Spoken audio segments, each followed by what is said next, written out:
Oh, my apologies. I mistook that for rummaging through trash, Emma remarked with a victorious grin, oblivious to the fatal error she was about to make. I go by Sally, 32 years young, employed as a seamstress within a bustling TV and film studio. My days are filled with the delicate task of mending costumes, a diverse array ranging from opulent period ensembles to the mundane attire of modern-day dramas. It's my duty to ensure they fit the bill of their era and the actors who don them, tending to any wear and tear accrued during filming. In my daily routine, I navigate through piles of fabric, maneuvering sewing machines and wielding irons with practiced precision. While my primary responsibility lies in the art of garment repair, my true expertise lies in the craft of sewing. From intricate fixes to crafting creations from scratch, my hands are adept at bringing fabric to life. It's a skill passed down from my mother, a gift I've nurtured since childhood. This profession feels like more than just a job to me, it's a calling. Despite the erratic hours and occasional unreasonable requests, my passion for this work remains unwavering. I harbor hopes of spending a lifetime within these walls, weaving threads of creativity and craftsmanship indefinitely. At this studio, fate intertwined my path with Joe's. He held the responsibility of tending to the needs of the actors, while I diligently worked on costumes. With a mere 3-year age gap between us, our daily interactions cultivated a bond that naturally deepened over time. After 2 years of shared laughter and challenges amidst our bustling schedules, we took the plunge into matrimony. However, as we embarked on this new chapter together, life threw a curveball. My world was shaken when my mother fell gravely ill and departed unexpectedly, casting a shadow over our joyous occasion and prompting Joe and me to postpone our wedding plans. Originally, our wedding plans were modest, envisioning a simple ceremony in a local church surrounded by close family. However, the unforeseen delay in our nuptials prompted us to reassess our priorities, setting our sights on saving up for a more elaborate celebration and a dream honeymoon. Given the erratic nature of our work schedules, the idea of renting a separate residence solely for sleeping seemed extravagant to us. Thus, in pursuit of our wedding fund, Joe and I made the decision to reside with his mother, Emma, in their family home. Both of us had experienced the loss of a parent early in life, forging a common bond in our shared grief. With my father's absence and Joe's similar experience, concerns for Emma's well-being weighed heavily on our minds. We embarked on this living arrangement with the best intentions, hoping to foster a harmonious relationship with Emma. Little did we know, it would mark the beginning of an unforeseen ordeal. Emma harbored no desire to foster a harmonious relationship with me. To her, I was nothing more than an interloper who had stolen her son's affections. The moment we settled into our new living arrangement, her relentless harassment commenced. Every corner of the house became an opportunity for criticism, each word laced with disdain. If I cleaned Sally, she would begin, launching into a tirade about the state of the house and questioning my upbringing with thinly veiled insults. I endured the onslaught, striving to meet her exacting standards, even if it meant my hands cracked and blue from the relentless scrubbing. The demands for cleanliness were unfathomable, with no task too trivial to escape her scrutiny. Whether it was cleaning, laundry, or cooking, any imperfection, no matter how minor, warranted a redo, met with a nonchalant demeanor. As exhaustion set in, her harassment only intensified, each critique chipping away at my resolve. Even when I thought I had completed a task flawlessly, she would unearth some perceived flaw, leaving me to scrub the sink into the early hours of the morning. It became evident that she found fault in everything about me, her disapproval casting a shadow over every aspect of our shared existence. Under Emma's decree, I found myself burdened with the entirety of the household chores. Struggling to juggle my professional obligations alongside the mounting demands of domesticity, I made the difficult decision to transition to remote work. Yet far from alleviating the situation, this only served to intensify Emma's expectations. Each day mirrored a scene from Cinderella's tale, as I toiled ceaselessly over endless tasks. Has the laundry been tended to? The upstairs curtain is in disrepair. See to it. You're quite handy with a needle, aren't you, Sally? Emma's demands echoed incessantly, leaving me little respite even in the midst of urgent work commitments. Apologies, but I have pressing deadlines. Can the curtain not wait until the weekend? I pleaded, hoping for some reprieve. What nonsense. Leaving it as it is could invite gossip from the neighbors. It must be fixed immediately, she retorted sharply, dismissing any notion of delay. Thus, my days blurred into a relentless cycle of multitasking, wherein I found myself simultaneously engrossed in work and ensnared by domestic duties. Often, the distinction between the two became increasingly blurred as I toiled well into the night, the chores ceaseless and unforgiving. It became apparent that Emma derived a perverse satisfaction from witnessing my gradual descent into exhaustion. Emma wielded her cruelty like a masterful sadist, inflicting torment upon me with relentless harassment, particularly when Joe was absent during the day. Our dynamic mirrored that of an oppressive owner and a submissive maid, with me bearing the brunt of all household responsibilities. Despite my inner turmoil, pride prevented me from easily confiding in Joe about the extent of my suffering. I persevered, striving to fulfill my designated role, yet the toll on my psyche far outweighed the physical strain of the chores. Occasionally, Emma would extend invitations to neighbors for lunch, transforming these gatherings into excruciating ordeals. Her criticism reached new heights in the presence of others, their conversations dripping with disdain as they disparaged me. She's utterly hopeless as a daughter-in-law. I have to lecture her incessantly.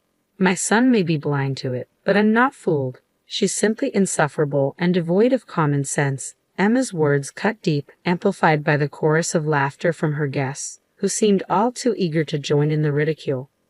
As I labored through the tasks, their harsh judgments lingered like a heavy weight upon my heart, chipping away at my resilience. Each day felt like a battle against my own sanity, the relentless onslaught of criticism pushing me to the brink. If this continued unabated, I feared I might lose myself entirely to the suffocating grip of despair. But the challenges didn't end with Emma's relentless torment. There was also Joe's older sister, Sarah, aged 38. Sarah resided in a nearby town with her boyfriend, and if I were to sum her up in a single word, it would be stingy. Almost daily, she'd make her way to our house for lunch, likely aiming to save a few pennies. The most frustrating aspect was her habit of dropping by unannounced. Without prior warning, I couldn't prepare her portion of the meal, leaving me scrambling to accommodate her unexpected presence. She'd nonchalantly devour my food and depart without a second thought. For Sarah, possession was synonymous with entitlement. Everything in her possession was hers by default, extending even to items within her parents' home. Just what I needed. I was running low on tissues. I'll take these, she'd declare, helping herself to whatever caught her eye, regardless of its ownership. But Sarah, I purchased those for Emma, I'd protest, only to be met with a withering glare. What's the issue? You're always at home, aren't you? Just buy more, she'd dismiss, echoing her mother's callous disregard for boundaries. It's a marvel how Joe managed to emerge from such a family with his character intact. However, the greatest inconvenience arose when Sarah would pilfer ingredients meant for dinner without a word of permission. Each time, I'd be forced to abandon my chores and rush out for yet another shopping trip, disrupting the delicate balance of my already tumultuous existence. One day, I reached my breaking point. Sarah, could you please give me a heads up before taking anything? I mustered the courage to confront her. Little did I know, she promptly relayed the incident to Emma. Have you forbidden Sarah from visiting us? Emma interrogated, her accusatory tone slicing through the air. What? No, I never said that, I clarified, taken aback by the accusation. So, you're suggesting Sarah's fabricating stories? Emma's words hung heavy in the tense atmosphere, leaving me trapped between Sarah's deceit and Emma's vindictiveness. Enduring Emma's cruelty alone was a torment, but when compounded with Sarah's falsehoods, the mental strain became unbearable. One day, as I walked past the room where they conversed, their voices carried enough for me to catch their words. It's as if we have our very own maid. Isn't it wonderful?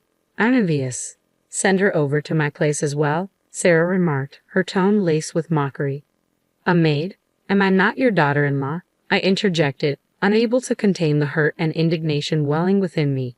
Though I had silently accepted the role of a maid, hearing it vocalized pierced me to the core. In that moment, something deep within me snapped. That evening, I mustered the courage to bare my soul to Joe. I've reached my limit. I've endured Emma's torment for as long as I can bear. Please, I need to find a way out of this situation. After a solemn pause, Joe's response was unexpected yet welcomed. All right, we've managed to set aside enough funds. Let's make plans to move out soon. Truly, I'll begin searching for a new place immediately, I exclaimed, tears of relief cascading down my cheeks. Unbeknownst to us, Emma was lingering just beyond the threshold of our room, overhearing our conversation. Little did we realize, this moment would set in motion a series of peculiar events, unraveling in ways we couldn't have foreseen. From that pivotal day forward, the once dreary days began to gleam with newfound hope. I harbored a singular aspiration to craft my own wedding gown, a masterpiece born from my expertise in sewing. Inspired by our conversation, brimming with determination, I wasted no time in placing a substantial order for fabric online. With unwavering resolve, I resolved to channel all my energy into bringing this dream to fruition. That was my newfound purpose, my unwavering commitment. I began crafting the dress in secrecy within the confines of my room, away from the prying eyes of Emma and Sarah. However, one day Sarah, known for her unannounced visits, stumbled upon my work in progress. "What's this? A dress? It's lovely to have something of your own," she remarked, inspecting the fabric with interest. "Sally, I'm tying the knot in 2 months. Could you fashion my dress as well?" she requested, her tone casual yet expectant. "Truly. Well, wrenching seems like a frivolous expense. I aim to keep our wedding costs low, you know. So please," she added, her trademark thriftiness evident in her plea. Although hesitant, I relented, agreeing to undertake the task on the condition that she cover the material expenses. After all, it was quintessential Sarah, always seeking ways to pinch pennies. I began by crafting Sarah's dress, prioritizing her requests over preparations for our own wedding, which was still some time away. Sarah, however, made a curious request. "Keep this between us. Don't mention it to Mom." It became apparent she intended to deceive Emma, pretending to rent the dress while seeking financial aid from her. Whatever she paid me for the materials, she was determined to recoup, showcasing a level of frugality that bordered on impressive. I confided in Joel about the situation, hoping for guidance. His response was unsurprising yet disheartening. Once Sarah sets her mind on something, she rarely wavers. "I know it's a lot to ask, but if you could make the dress for her, it would greatly assist us," he admitted, his tone tinged with resignation. Though burdened by the request, I accepted with a determined smile. "Consider it done. I'll put my best foot forward," I reassured him, steeling myself for the task ahead. The prospect of being compensated for my efforts provided a much-needed source of motivation. I viewed it as an opportunity to refine my skills, all while saving on materials for my own wedding dress. Additionally, there lingered a glimmer of hope that this endeavor might foster a better rapport with Sarah. With this in mind, I dedicated myself to the task of dressmaking, squeezing it in between my household duties and primary job. Even Emma seemed to take notice of my newfound focus, occasionally casting curious glances into my workspace. As Sarah's wedding day rapidly approached, the dress I had been tirelessly crafting neared its completion. Then, unexpectedly, Emma paid a visit to my room wearing a smile. "You've been working diligently again today. Aren't you feeling exhausted?" she inquired, her sudden shift in demeanor leaving me unsettled. "Indeed, a little tired," I admitted cautiously, unsure of her intentions. "I'll brew some coffee. Why don't you take a break?" she suggested, her offer catching me off guard. "Really? That would be appreciated. Thank you," I responded, cautiously accepting her offer. With a reassuring smile, Emma assured me, "No need to thank me. I'll bring it to you shortly." Grateful yet wary of this unexpected act of kindness, I watched as Emma left the room, her humming leaving me with an inexplicable sense of unease. Emma making coffee for me, it was a gesture unprecedented in our tumultuous relationship. Various thoughts raced through my mind, but ultimately, I decided to put aside my concerns and return to my work. As I delicately added the final embellishments of lace to Sarah's dress, a sense of accomplishment washed over me. Despite the garment being intended for Sarah, I couldn't help but infuse it with a touch of my own care and affection. Suddenly, the aroma of coffee filled the air, signaling Emma's unexpected arrival. "Sally, may I come in?" she called through the door. Caught off guard, I hesitated before granting her entry. As she stepped into the room, my eyes widened in disbelief. Emma bore a tray overflowing with cups and saucers, each brimming with coffee. "Emma, wait, this wasn't just for two," I protested, noticing the excessive quantity of beverages. With a clumsy movement, Emma attempted to maneuver further into the room, causing the tray to teeter precariously. In a moment of panic, I reached out to steady her, but it was too late. The tray slipped from her grasp, sending cups crashing to the ground and coffee splattering in every direction.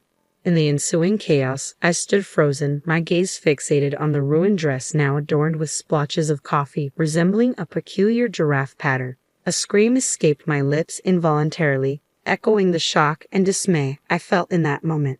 As I glanced up, I couldn't help but notice the fleeting smirk on Emma's face. "Oh no, I'm terribly sorry. It was an accident," she offered, her voice tinged with feigned remorse. "Are you all right? Wait, is that a dress? I thought you were rummaging through the trash." Emma's words pierced through me, leaving me speechless and bewildered. The shock of her actions rendered me momentarily speechless, my mind racing to comprehend her motives. Attempting to mask her malicious intent, Emma feigned concern. "Oh dear, you can't possibly wear that for your wedding, can you?" she remarked, her false sympathy thinly veiling her true intentions. It was then that my suspicions solidified into certainties. Emma was deliberately trying to sabotage our wedding, perhaps in a bid to thwart our plans of moving out afterward. But there was no time for anger. With adrenaline coursing through my veins, I darted to the bathroom with the stained dress and towel, frantically attempting to rinse off the coffee before the stain set. Emma's presence loomed in the doorway, her malicious grin fueling my determination to salvage the garment. "Need any assistance?" she offered with a sickening sweetness. "No, I'm perfectly capable," I retorted tersely, my voice tinged with a cold fury born of anger and panic. Just then, Sarah materialized behind Emma, her voice cutting through the tension like a knife. "What's going on? Are you tormenting Sally again?" Sarah's words hung in the air, a stark contrast to Emma's deceitful facade. "No, it's just an unfortunate accident. I accidentally spilled coffee on her dress," Emma replied smoothly, her tone dripping with insincerity. Emma's words dripped with apparent enjoyment, sending a chill down my spine. This was already a dire situation, but what followed was unexpected. "What? Are you serious? That's my dress." Sarah's voice rang out, incredulous and bewildered. Emma stood dumbfounded, her expression a mix of shock and disbelief. "Yours, Sarah? What do you mean? I had her make my dress. What am I going to do?" "My wedding is in 2 weeks," she exclaimed, panic seeping into her voice in a way I had never witnessed before. As I continued to scrub the dress, their frantic exchange unfolding before me, a realization dawned upon me. I had never disclosed to anyone that I was making the dress for Sarah. Emma's assumption that it was intended for me suddenly made sense. She wouldn't have purposefully spilled coffee otherwise. If she had known it was for Sarah, there would be no motive for her to ruin it. Joe and I have long harbored plans to escape the oppressive confines of this family home once the wedding is behind us. In Emma's eyes, I've forever been the interloper, the thief cat who dared to snatch away her beloved son. The idea of her son being whisked away by someone she deems a mere maid is unbearable to her. In her mind, sabotaging our wedding seemed like a desperate attempt to anchor her son to home. Such petty and vindictive thoughts birthed her bizarre actions. Sarah's fury erupted like a storm, her accusatory words aimed squarely at Emma. "How could you? Everything is ruined. I can't believe my own mother would sabotage my wedding." "I'm truly sorry, Sarah. Please find it in your heart to forgive me. I had no idea it was your dress. You don't think I would intentionally do such a thing, do you?" Emma's voice quivered with genuine remorse as she finally revealed her true feelings. As the heated exchange unfolded, I focused intently on washing the dress, feigning obliviousness to their confrontation. Suddenly, a man's voice cut through the tension, causing everyone to turn in unison. "Oh, Joe, when did you arrive?"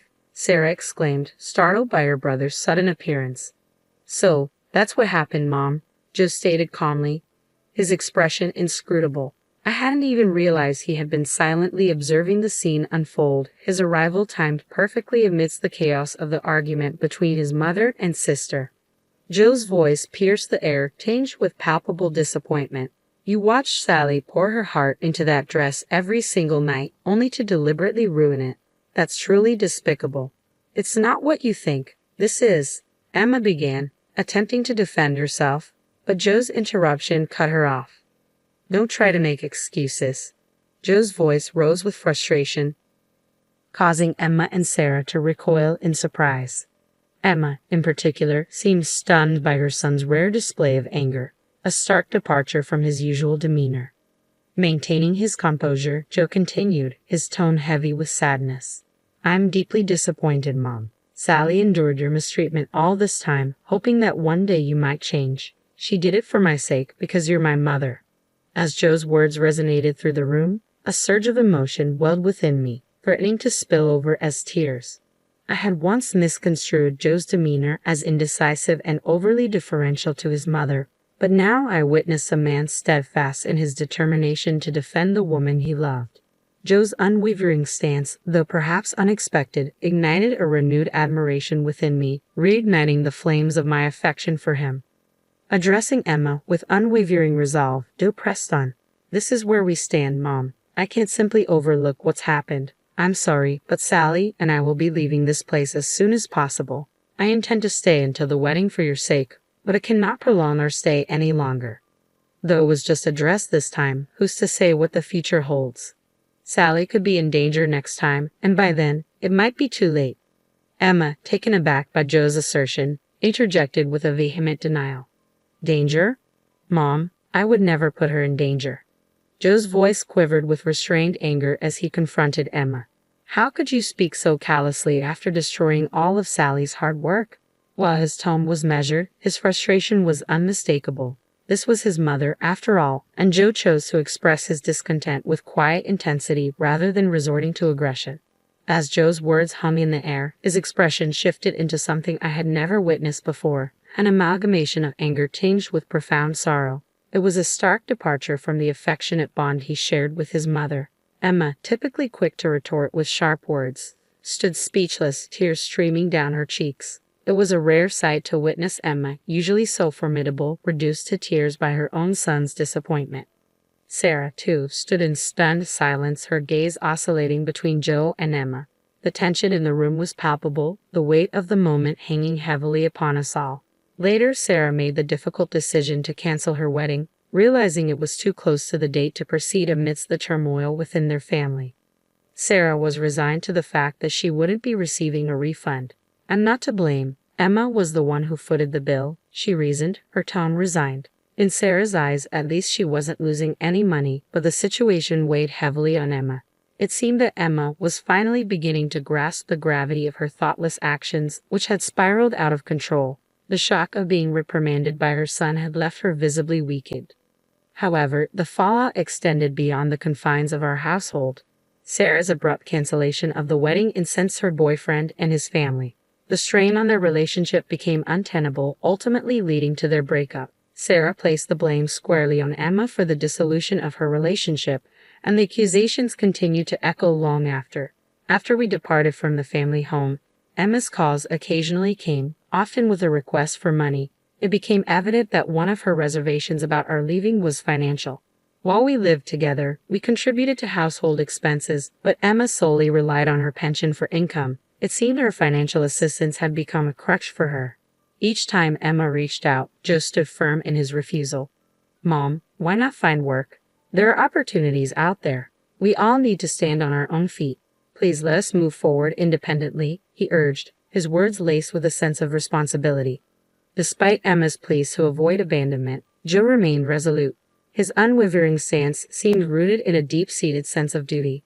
Eventually, Emma found employment as a janitor, a role that strangely suited her penchant for cleanliness, eliciting a hint of irony. Following her breakup and departure from her previous living arrangement, Sarah returned to reside with Emma.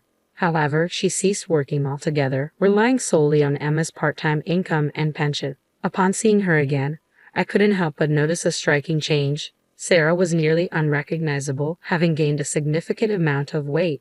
Joe and I have found solace in our new apartment, reveling in the tranquility of our newfound happiness. Gone are the days of snide remarks and sarcastic jabs. Our life together now is a blissful contrast to the dysfunction of our past in that family home. With a date set for our wedding, we've opted for an intimate ceremony, inviting only close friends and colleagues.